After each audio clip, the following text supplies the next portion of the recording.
A key part of Hawaii is Chinatown, a district with a deep-rooted culture and social life. However, it was not always this way. Next to the attack on Pearl Harbor in 1941, the Chinatown fires remains not only the worst civic disaster in Hawaiian history, but one of the worst disasters ever initiated in the name of public health by American medical officers anywhere. With the influx of immigrants growing substantially, plantations in Hawaii became a hub of social interaction. The bubonic plague was introduced to Hawaii shortly after the start of immigration. Chinatown became a battlefield where the plague dominated, leading to the Board of Health's proactive approach toward ending the disease, despite controversy. As the Gilded Age was coming to an end and the progressive era was on the rise, the outlook on society changed, which led to the new attitude that placed the blame of the plague on the dirtiness of the immigrants and their lifestyles. In the late 1890s to the early 1900s, the Board of Health decided to quarantine Chinatown, creating a conflict between the Board of Health and the people of Hawaii. The Board of Health compromised by ending the quarantine and said it controlled fires in Chinatown. The Chinatown fires successfully eradicated the plague and ultimately led to the union of the minorities to overcome the injustice imposed on them and the rapid change in resident demographics. In 1898, President McKinley had signed an act to provide a government for the territory of Hawaii that would provide Hawaii with full territorial status under the United States. The Big Five, the leading sugarcane corporations, dominated Hawaii's economy. The key to these power-hungry monopolies' success began with the rush of immigrants into Hawaii, including Chinese, Filipino, Korean, and Portuguese that the plantation owners recruited. Language barriers as well as stereotypes that labeled immigrants restricted relationships between different races and therefore led to the segregation of races. Sugar planters segregated imported workers, singled and married, into ethnic camps as a device to keep ethnic groups from fraternizing and discussing mutual employment problems, which led to a hostile environment. Due to the newfound flow of immigrants entering Hawaii and the bubonic plague spreading in Asia, many feared the expansion of the plague. The Independent, a Honolulu newspaper in January of 1900, described such events through a paternalistic view. The authorities inaugurated the most violent and sweeping measures at once, such as the destruction of the slums in which it raged, and have succeeded in putting the epidemic under control. Unfortunately, the bubonic plague entered Hawaii in December of 1899. Sanford Dole, the president of the Republic of Hawaii, commissioned officials in the Board of Health, Nathaniel Emerson, Francis Day, and Clifford Wood, to decide the fate of the battle to fight the plague. Henry Cooper was the Attorney General in Hawaii at the time and acted as a titular president of the board. On December 15th, President Cooper announced that, "I recommend the first step is to have a house-to-house investigation and immediately visit any suspected persons." The Board of Health decided to initiate the quarantine, lockdown, and containment of Chinatown. The Board of Health swung into action. Passengers aboard ships were quarantined, a quarantine district was established in Chinatown, lime was ceased to use as disinfectant, schools were closed, and money supporting these actions were released during an emergency session of the Council of State. The immigrants were treated harshly and inhumanely, which drove a wedge between the public and the Board of Health. Residents of Chinatown were seen as lowly and squalid, and were treated like animals by the quarantine officials. The Department of Health, at that time, they're run by a Hauli oligarchy. So you have the folks that really looking after the sugar interests. And people cannot vote, even Hawaiians cannot vote. Even after it became a territory, you cannot vote. In the beginning of 1900, due to the increase in mortality rate and protests, a new method of action was needed.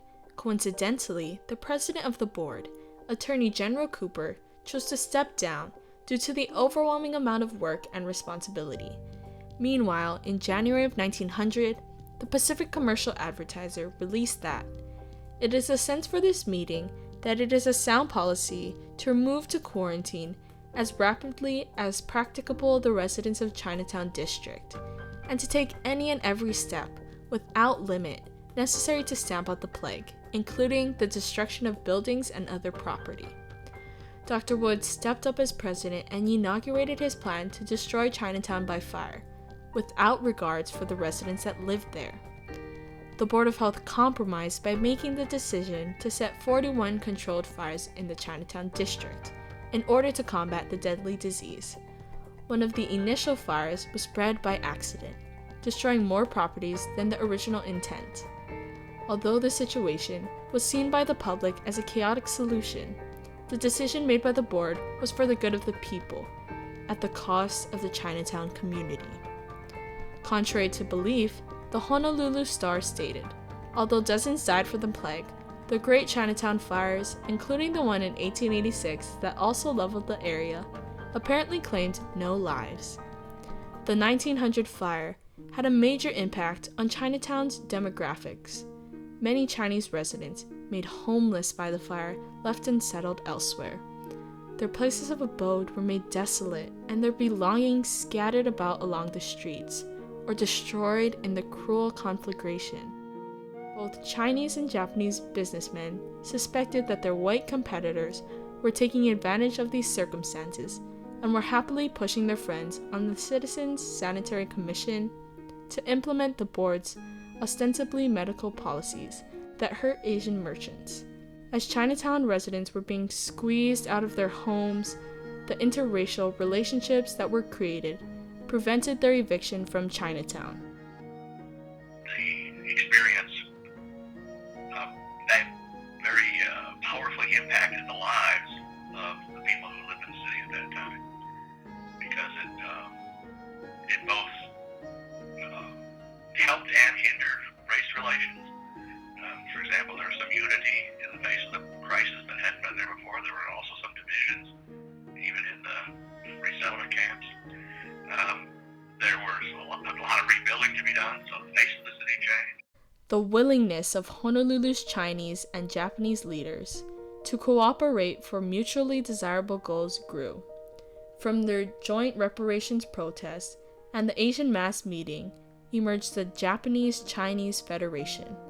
The unity between the residents of Chinatown allowed them to campaign for financial compensation for the destruction caused by the fires. In May of 1900, Wood, the president of the Board of Health, said, "I hereby declare the port of Honolulu and all other places in the Hawaiian Islands to be free from infection by bubonic plague. All quarantine regulations adopted by the Board of Health on account of bubonic plague in the Hawaiian Islands are hereby rescinded." Chinatown had been erased, and businessmen like Lauren Thurston saw this event as sheer good luck and opportunity to move white business into the area. Business owners started to move into the Chinese-only community. In 1884, 75% of all Chinese in Hawaii lived in Chinatown. After the fires of 1886 and 1900, the percentage of Chinese was down to 40% due to the ethnic cleansing the white members of the board had encouraged. The decline accelerated after the 1930s, and by 1960, only 5% of Chinatown residents were Chinese. Economic changes shifted business activity elsewhere. The opening of Ala Moana Shopping Center in 1959 turned downtown into a ghost town in terms of retail establishments. During the 1960s, tourism boomed and shifted new business activity to Waikiki. After the fires, Chinatown was revived and transformed into a new place for social interaction among all people. While the tragic past of the Chinese may always be remembered as an ethnic injustice, the Chinatown fires of the 1900s was a key factor in empowering minorities to collaborate with each other. Racial barriers were dissolved and assimilated into the mindset of the people of Hawaii to create the diverse society that defines Hawaii today.